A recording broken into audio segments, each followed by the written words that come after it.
Hello again, and welcome back to Ask Me Anything, where you can ask me, well, almost anything. Certainly questions about recruiting, hiring. I'm Jeff Hyman. I am the CEO, the founder of Recruit Rockstars. And every month or so, I sit down and just answer a ton of questions that I've been asked.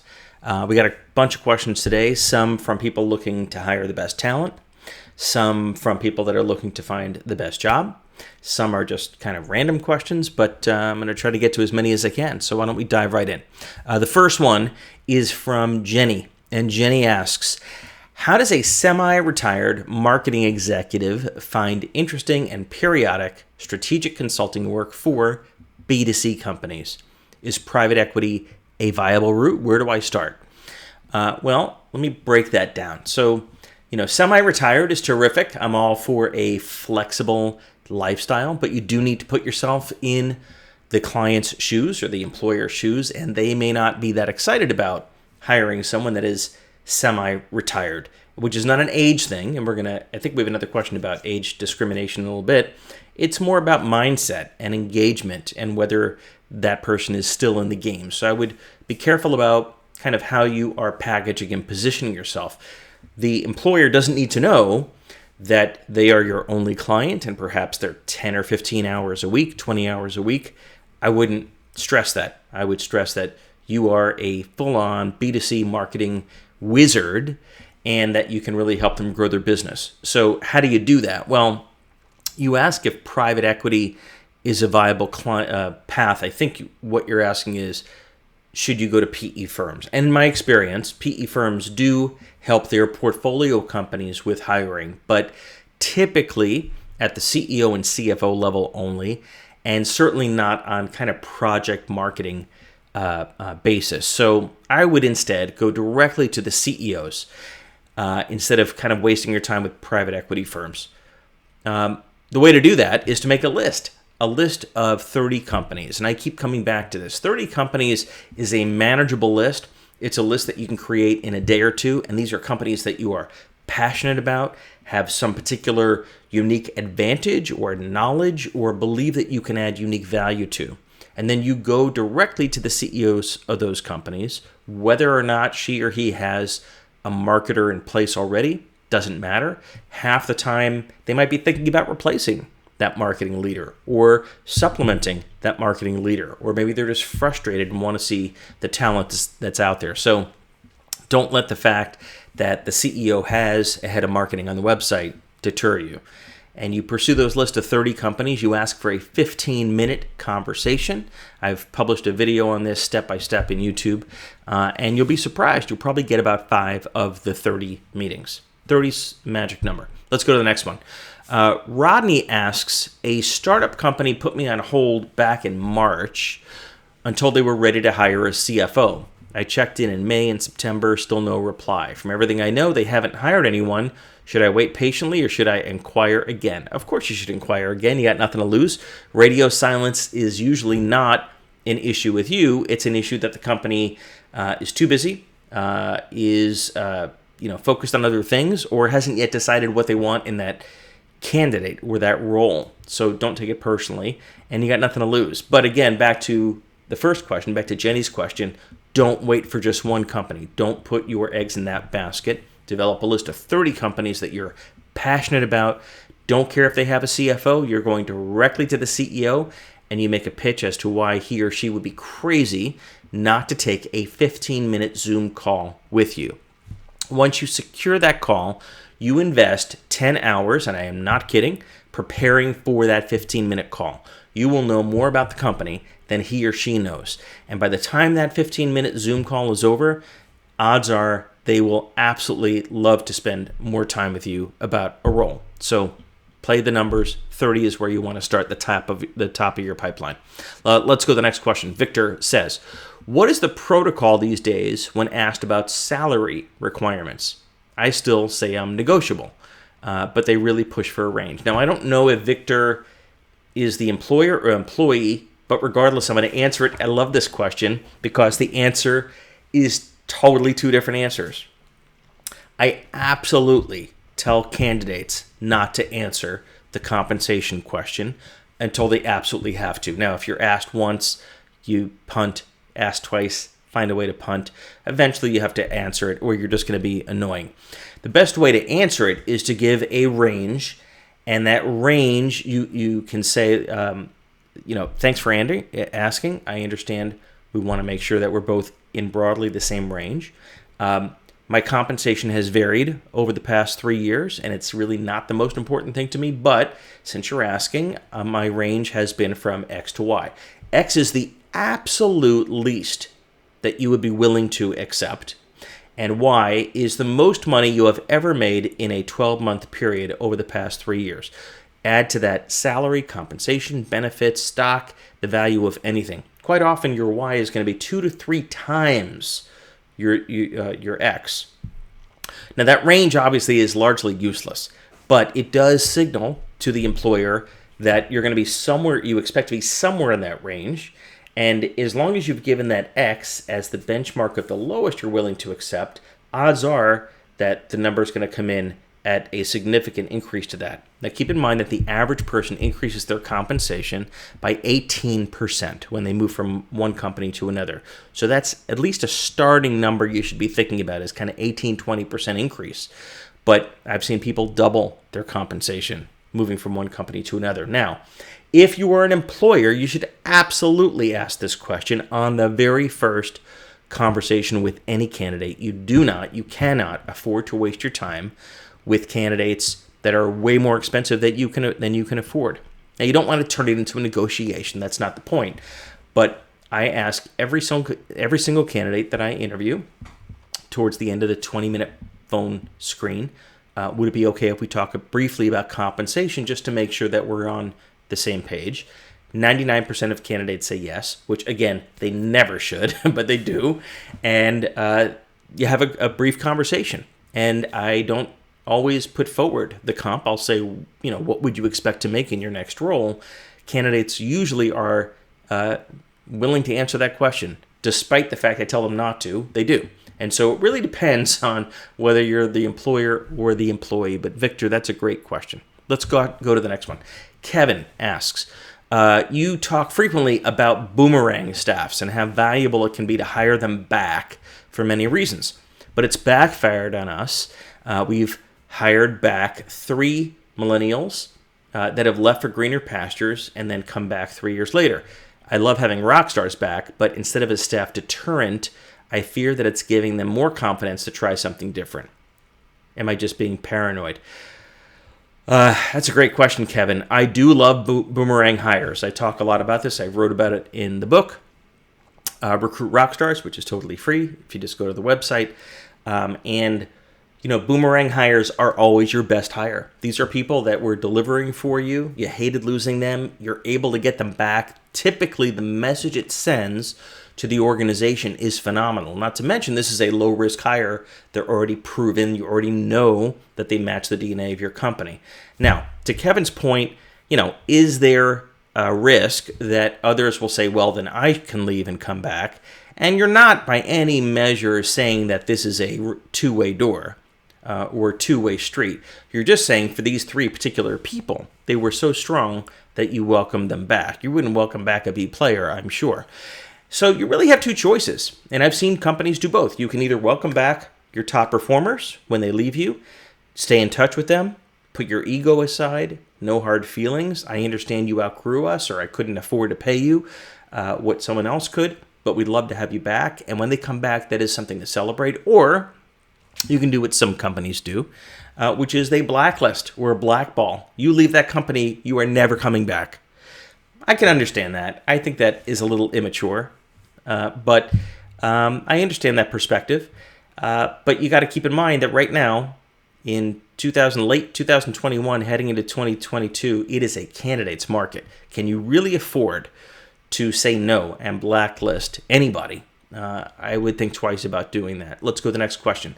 Tom asks, what is your view on the Hogan assessment and other personality tests?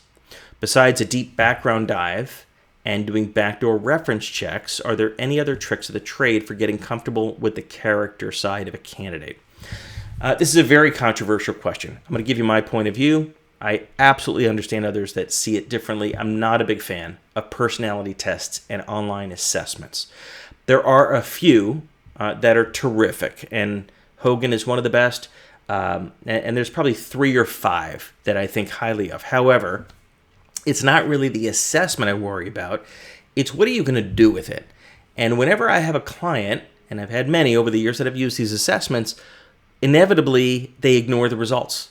They don't look at them, or they fall in love with the candidate, then they put the candidate through the assessment, candidate bombs the assessment, and they hire them anyway.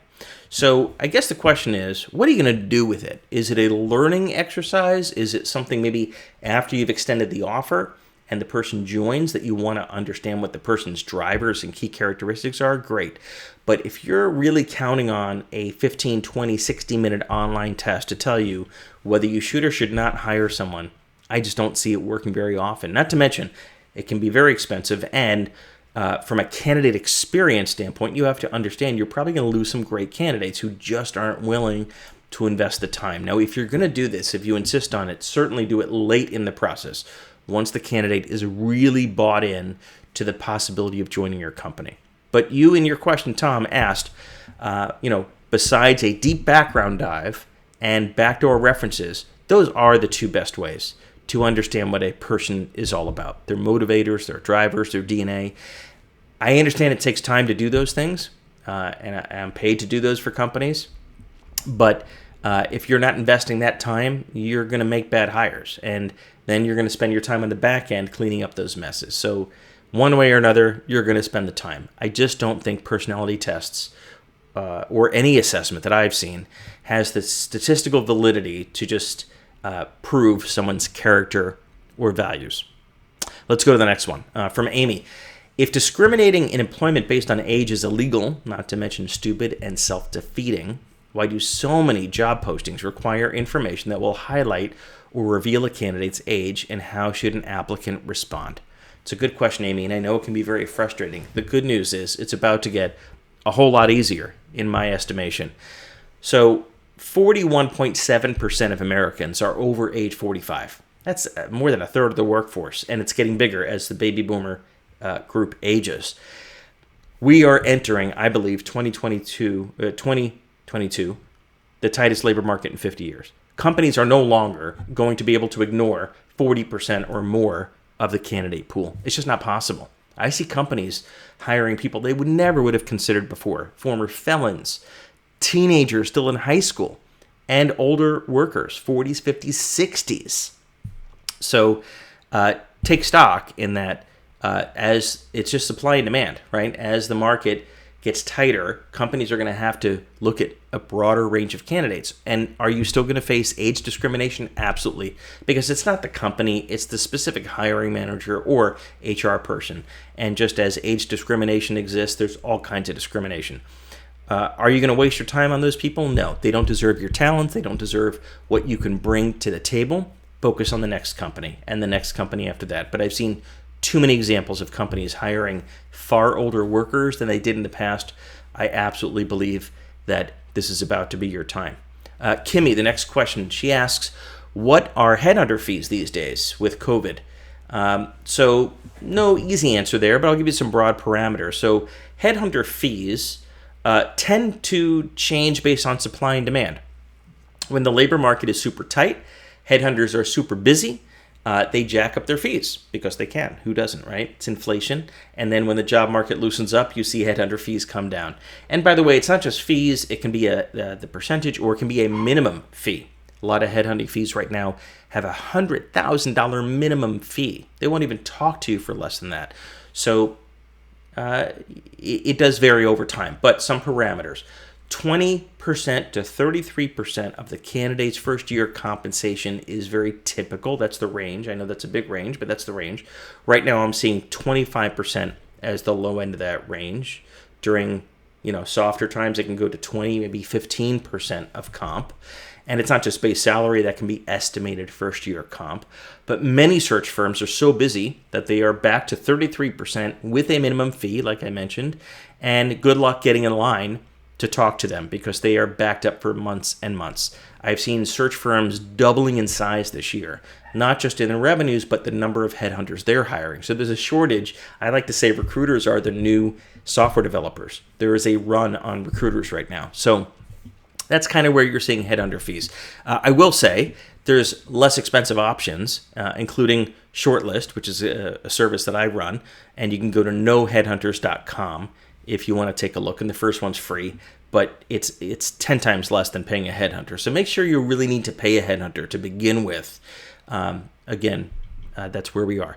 Bobby asks, for CFO role placements at private equity-backed companies, are you seeing more CEOs and boards look for CFOs with investment banking experience, or do they still want Big Four CPA experience? The answer is yes. It depends on a few things.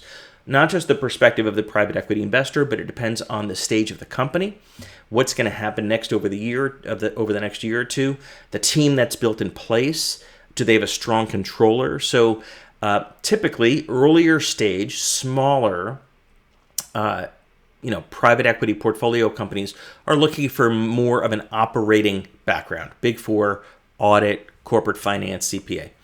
As a company approaches an exit or an IPO or a lot more M&A, in those cases, I do see most of my private equity clients wanting more investment banking or PE experience. So it kind of depends on the stage of the portfolio company. But the market is very strong for great CFOs right now. Next question from Brad. My company can only offer mid-level compensation. What can we do to attract top talent with this constraint? I will question the question.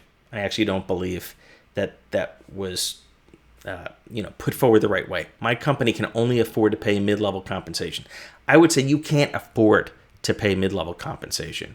And so what I mean is, I live by this guiding mantra, which I learned many years ago, that you hire 5 people, you pay them like 8 people, and you get the result of 10 or 20 people, which means a smaller team where you're paying a premium for top talent is better than a bigger team of B and C players. And the math works all day long. So I would encourage you, Brad, to rethink that assumption. We can only afford to pay mid-level. Obviously, we all have a budget. I get that. Your CFO probably makes sure that you can only spend this much on comp, but you have a lot of flexibility on how you spend that money. I would release your B and C players, and I guarantee you have some if you're only paying mid-level compensation, and free up money to top grade or upgrade the team that you do have. I like to be at the 75 to 80th percentile range, which means we're not paying the top of market, but we're also paying significantly above average. And the results you get, the talent you can attract to your company, and by the way, it's not just salary, it's bonus, equity, everything, makes a huge difference. That will become a self-fulfilling prophecy because those people will out-deliver, outperform, your business results will improve, it'll throw up more profit, which will enable you to hire more people at a higher compensation level. So you really got to rethink that assumption. We can only pay mid-level comp is kind of a recipe for disaster. One last question from Corey. How difficult is it for someone to make the jump from informally leading a business unit at a company to formally leading a business unit at another company? It is difficult because that employer, that hiring manager, wants to know that you've done it and that you're a safe bet. But again, to their earlier questions, this labor market is becoming so tight that hiring manager may not be able to find exactly what she or he wants. So what you want to do is itemize, and you can look at the job description for a good head start. What are the key competencies or key characteristics that they're looking for in the person that's leading that business unit? Some of them are pretty obvious. Can you set the strategy for the business unit? Can you hire a team? Can you design training and development programs? Have you dealt with the P&L, etc.? So you itemize those things. And while you may not have done all those things in one job, I'm guessing you've done most or all of them in different jobs throughout your careers. And so you're kind of plugging and playing to demonstrate to that hiring manager that you're a safe bet because you have done all these things. You just haven't done them all in one place, and you're ready to bring them all together under one roof in one role. Now, will that work every time? No. There's going to be some hiring managers that'll just wait for the perfect candidate. I would argue to that hiring manager that you're a safer bet than someone who maybe checks all those boxes but has other deficiencies, DNA match with the company, etc. Don't also forget that you may be willing to take a little bit less money because you see this as a growth opportunity career-wise. So you're a far better value, not just a safe bet. So put yourself in their shoes. Think about their scorecard. And the book talks about that too and shows you some samples. And do the work for them. Show them how you stack up against the scorecard. Don't expect them to take the time to put it all together. So that's another edition of Ask Me Anything or Almost Anything. If I didn't get to your question, send me an email, jeff@recruitrockstars.com, and I'm happy to answer it, or I'll cover it in the next episode, jeff@recruitrockstars.com. And we'll see you soon.